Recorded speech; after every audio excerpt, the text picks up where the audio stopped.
सभी में भगवान के स्वरूप को देखने वाला है, इसलिए हमने उनको देख करके हमको कोई संकोच नहीं है और आपको देख करके संकोच हुआ, इसलिए हमने वस्त्र पहन लिया। इस प्रकार से सुखदेव स्वामी वन के लिए प्रस्थान कर गए। इधर शौनक आदि ऋषियों ने सूत जी से कहा कि पराशर कौन थे और पराशर के पुत्र ये व्यास जी कौन थे। तब पराशर के विषय में, पराशर के जन्म की कथा कहते हैं और उनके पुत्र व्यास जी होते हैं, उनके विषय में बताते हैं। कृष्ण द्वैपायन, कृष्ण द्वीप में इनका जन्म हुआ था, इसलिए व्यास जी का एक नाम कृष्ण द्वैपायन भी है। और वेदों का विस्तार किया, शास्त्रों का विस्तार किया, इसलिए इनको व्यास कहते हैं। जो विस्तार करे वो व्यास है, जो छोटे से छोटे को बड़ा कर दे, जो बड़े से बड़े को छोटा कर दे, उसको व्यास कहते हैं। सत्यवती के द्वारा इनका जन्म हुआ था। इस प्रकार से व्यास जी के जन्म की कथा कहते हैं।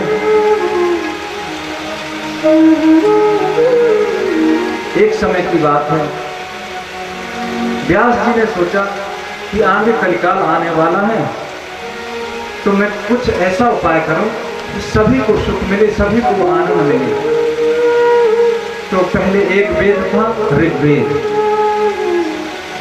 तत्वेद धरा पहला शाम गो देवनी कवि।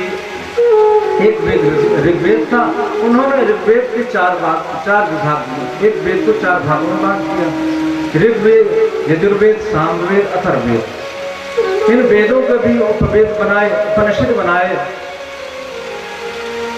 18 पुराणों की रचना की, इतिहास पुराण आदि की रचना की, परंतु व्यास जी को संतोष नहीं हुआ। व्यास जी को संतुष्टि नहीं है इतनी सब रचना करने के बाद। आज व्यास जी बड़े उदास और खिन्न मन से अपने आश्रम में बैठे हैं। क्षम्यप्रास नामक आश्रम में अपने बैठे हैं। उसी समय नारद जी का आगमन होता है उनके आश्रम में। नारद जी को आया हूँ देख करके व्यास जी ने उनको आसन दिया, उनका पूजन किया। नारद जी ने कहा, क्या बात है व्यास जी, आप इतने उदास? अरे आपने इतने शास्त्रों की रचना की, इतने ग्रंथों को बनाया और आज आप भी उदास हैं। व्यास जी ने कहा, क्या बताऊं नारद जी, मैंने इतने सब शास्त्रों की रचना की, फिर भी पता नहीं क्यों मैं इतना उदास हूं। मेरे मन को शांति नहीं है, मेरे मन में किसी प्रकार की शांति नहीं है, पता नहीं क्यों। नारद जी ने कहा, व्यास जी आपने ग्रंथों की तो रचना की, इतिहास पुराण आदि की रचना की, वेदों की रचना की, परंतु भगवान के जो सरल भक्त हैं, भगवान के जो भक्त हैं, उनके लिए सरल उपाय आपने निकाला ही नहीं। जो निष्कामी भगवान के भक्त हैं उनके लिए आपने तो कुछ सोचा ही नहीं। अगर आप चाहते हैं कि आपके मन को शांति मिले तो आप भगवान के विषय में लिखिए, भगवान के चरित्रों को लिखिए, जो उनके भक्तों को सुनने से उनको लाभ मिले, उनको प्रसन्नता हो। भगवान के चरित्र, भगवान की कथा में, भगवान के सत्संग में इतनी शक्ति है कि तो भगवान को भी नीचे ला सकते हैं। अरे मैं अपना ही उदाहरण देता हूँ, दूसरे की बात ही क्या, मैं अपना ही उदाहरण दे रहा हूँ कि मैं एक दासी का पुत्र था। मैं दासी का पुत्र था और मेरी माँ लोगों के यहाँ काम करती थी, लोगों के बर्तन धोती थी, झाड़ू पोछा करती थी, यही मेरी माता का काम था। इस प्रकार से समय बीतता जा रहा था। एक समय की बात है कि हमारे गांव में कुछ महात्मा लोग आए चातुर्मास बिताने के लिए। पहले का नियम था, पहले के समय में, कि आषाढ़ से लेकर के आषाढ़, श्रावण, भादो, कुंवार, ये चातुर्मास कहलाते हैं। इस समय में वर्षा होती है तो महात्मा लोग जो वनों में रहते थे, वनों को छोड़ करके गांव में आ जाते थे, क्योंकि वहां रहने में उनको तकलीफ होती थी, घास फूस जम जाती थी, बड़े बड़े पेड़ पौधे हो जाते थे। तो गांव में आकर के लोगों को कथा सुनाते थे और 4 माह अपना वहां व्यतीत करते थे, लोगों को कथा सुनाते, कीर्तन करते थे। तो नारद जी कहते हैं उसी प्रकार से चातुर्मास बिताने के लिए हमारे गांव में भी महात्मा लोग आए हुए थे। और संयोग से जो मेरी नियुक्ति हुई, मेरे पुत्र तुम एक काम करो, देखो जब तक तुम्हारी माता है तुम माता की सेवा करो, क्योंकि पुत्र का, संतान का सर्वप्रथम कर्तव्य है माता पिता की सेवा करना। मातृ देवो भव पितृ देवो भव। तो इसके अनुसार आप पहले माता पिता की सेवा कीजिए अपने, उसके पश्चात आपको भगवान की प्राप्ति होगी। और हाँ, हम आपको एक मंत्र दे रहे हैं, उसको आप जपते रहना है। और नारद जी को महात्मा ने मंत्र दे दिया, नमो भगवते तुभ्यं वासुदेवाय धीमहि प्रद्युम्नाय निरुद्धाय नमः संकर्षणाय च। इस मंत्र को दे दिया नारद जी को, और महात्मा लोग चले गए। समय आने पर एक दिन की बात है कि नारद जी की माँ एक दिन जा रही मार्ग से कि एक सर्प ने उसको डस लिया और उनकी माता का भी देहांत हो गया। एकात्मजा में जन्नी औसमुधा चिकंकरी एकदा निर्गतां देहाभिहन्तीं निशितां पथि सर्पो दशपदात् पृष्ठः कृपणां कालजो चोदितः। काल की प्रेरणा से सर्प ने उसकी माता को डस लिया, माता का देहांत हो गया। नारद जी कहते हैं मेरी माता मृत्यु की प्राप्त हुई, मुझे बड़ा दुख हुआ, मैंने माता के संस्कार किए और मैं वहां से चल दिया वन की ओर। नारद जा रहे हैं भगवान का नाम संकीर्तन करते हुए, भाव से भगवान का नाम संकीर्तन करते जा रहे। आइए हम लोग भी 2-4 बार भगवान का नाम संकीर्तन करते हैं। उसके पश्चात किस प्रकार से नारद जी भगवान वेद व्यास को सुंदर उपदेश कर रहे हैं भागवत का, और किस प्रकार से व्यास जी ने अपने पुत्र सुखदेव को उपदेश किया जो वन में चले गए थे। बोले वृंदावन बिहारी लाल की हरे राम राम राम हरे हरे, हरे राम राम राम हरे हरे, हरे कृष्ण कृष्ण कृष्ण हरे हरे, हरे कृष्ण कृष्ण कृष्ण हरे हरे, हरे राम राम राम हरे हरे, हरे राम राम हरे हरे, हरे कृष्ण कृष्ण कृष्ण हरे हरे, हरे कृष्ण कृष्ण कृष्ण हरे हरे, हरे राम राम हरे हरे, हरे राम राम हरे हरे, हरे कृष्ण कृष्ण कृष्ण हरे हरे, हरे कृष्ण कृष्ण कृष्ण हरे हरे, हरे राम राम हरे हरे, हरे राम राम हरे हरे, हरे कृष्ण कृष्ण कृष्ण हरे हरे, हरे कृष्ण कृष्ण कृष्ण हरे हरे, हरे राम राम हरे हरे, हरे राम राम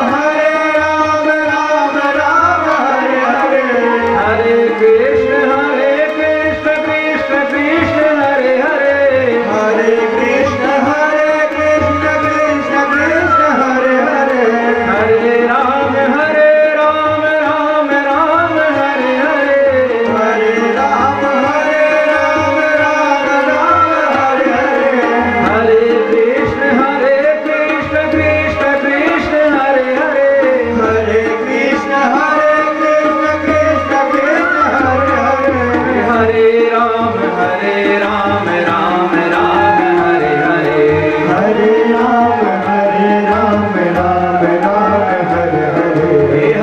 हरे कृष्ण कृष्ण कृष्ण हरे हरे, हरे कृष्ण कृष्ण कृष्ण हरे हरे।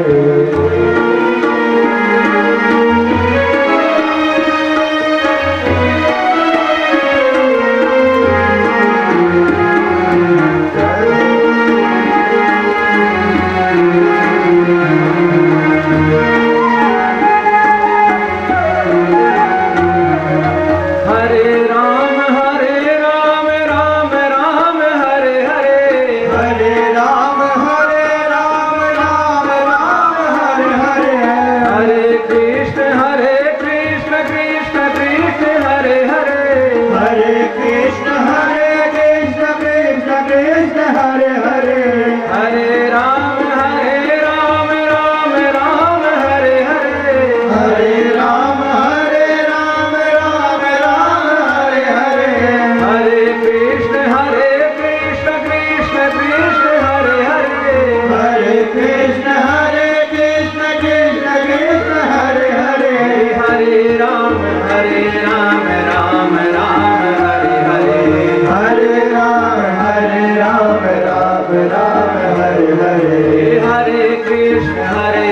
कृष्ण कृष्ण कृष्ण हरे हरे हरे कृष्ण कृष्ण कृष्ण हरे हरे हरे राम राम राम हरे हरे हरे राम राम राम हरे हरे हरे कृष्ण कृष्ण कृष्ण हरे हरे हरे कृष्ण कृष्ण कृष्ण हरे हरे हरे राम राम हरे हरे हरे राम राम हरे हरे हरे अदृश्य हुई मैं मेरी आंख तुरंत खुली मैं छटपटाने लगा और फिर से प्रयास करने लगा नेत्र बंद करके कि फिर से वह झांकी मुझे दिखे भगवान के स्वरूप की, परंतु वह झांकी मुझे दिखी नहीं और मैं व्याकुल होकर के रोने लगा कि उसी समय आकाशवाणी हुई कि हे पुत्र तुम्हें हमारी प्राप्ति होगी परंतु तुमको तुम्हारे अभी इस प्रकार से जो विचार कर रहे थे विद्यार्थी तो उनके मन में अपने पुत्र का ध्यान आया तो जो जन्म लेकर के ही इसके कुछ संस्कार भी नहीं हुए थे जन्म लेते हुए बन की ओर चला गया था वही इसका अधिकार है।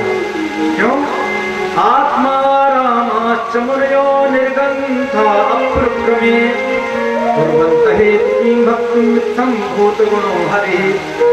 जो अपने आत्मा में ही रमण करने वाला जिसको किसी प्रकार के संस्कार की जरूरत संस्कार की आवश्यकता तो वहां होती है जहां कुछ कर्म शेष होते हैं जहां